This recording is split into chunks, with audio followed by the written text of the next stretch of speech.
Alright guys, it is time for my Raw review for tonight's show. Now first of all, I want to address someone here. Somebody in the comments section, ever since I made the prediction game video on Friday, you know, the Brock Lesnar vs. John Cena match. You know, in that match I said I thought Brock Lesnar was going to win. And anyways, in the comment section somebody told me, you really think that they're going to call Raw starring Brock Lesnar?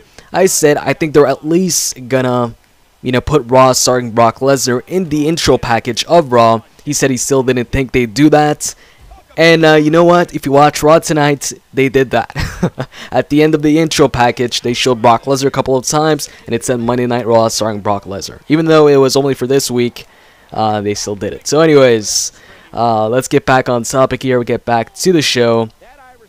So, the show started off with John Laurinaitis, People Power, coming out. And he introduced Brock Lesnar. Lesnar said he did what, you know, he said he would do, bring the pain. And then right away Triple H comes out, so they don't really have enough time to talk. And Triple H comes out. He basically says, you know, to put it shortly, he says John Laurinaitis didn't have the power to give Lesnar what he gave him, you know, like name Monday Night Raw starring Brock Lesnar. He wasn't supposed to do that, and from now on and forever it's going to be Monday Night Raw, not Monday Night Raw starring Brock Lesnar. He also said the private jet that flew Lesnar to Raw tonight will not be flying him back home. Basically, he took out every single privilege or every single perk that John Laurinaitis told Lesnar he'd give him. And John Laurinaitis was kind of pissed at that. He kept telling Triple H, I think you're unreasonable here, or you're disrespectful, or something like that. So Triple H was kind of distracted with John Laurinaitis for a short while, and he had his back turned to Brock Lesnar. Brock Lesnar attacks Triple H, gives him a couple shoulder tackles on the turnbuckle, followed by the same arm lock he put on John Cena on Extreme Rules, the Kimura lock.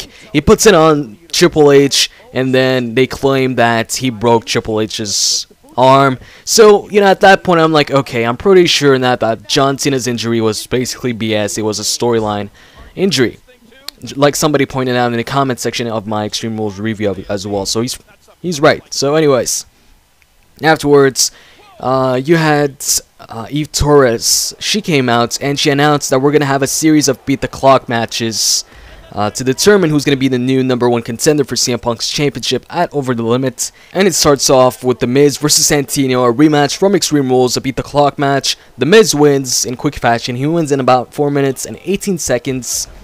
And afterwards, you had the Bella Twins versus Layla, 3-way match. And right when the bell rings, the Bellas are arguing. Layla takes advantage, drop kicks one of the Bellas into the other Bella, who flies out of the ring. And then she rolls up the Bella in the ring and gets the pinfall victory. Afterwards, on WWE.com, they post up an exclusive video where Eve fires the Bella Twins backstage. So yeah, that was expected that, you know, they were leaving. So anyways, then Jericho comes out for his beat the clock challenge match versus the Big Show. The match ends up being a no contest kind of. Because they were both outside the ring, and Jericho gets back in the ring at like the 8 count while Jericho's still outside, so we think, okay, Jericho wins, but actually the clock ran out before Jericho got back in the ring, so they end up, you know, making it a no contest. And afterwards, you had Brodus Clay versus JTG, typical, you know, Brodus Clay match. Brodus wins with the splash. And then backstage, you have Johnny Ace. He says he's going to announce John Cena's opponent for Over the Limit later on tonight.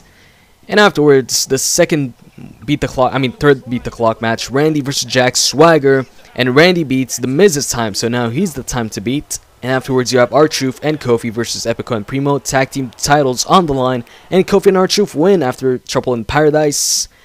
And backstage, you have AW, with Primo and Epico, and they accept his offer. And then Great Khali versus Kane, another beat the clock challenge, which also ends in a no contest. Neither of those two guys got the pinfall. And then for the last beat the clock challenge, Danny Bryan versus Jerry Lawler, the match you're watching right now. Danny Bryan wins, so that's freaking awesome. He's going to be facing CM Punk now for this championship at Over the Limit. So, like I said, that's freaking awesome. I'm looking forward to that. And finally, you've got Cena coming out. You know, his arm's in a sling.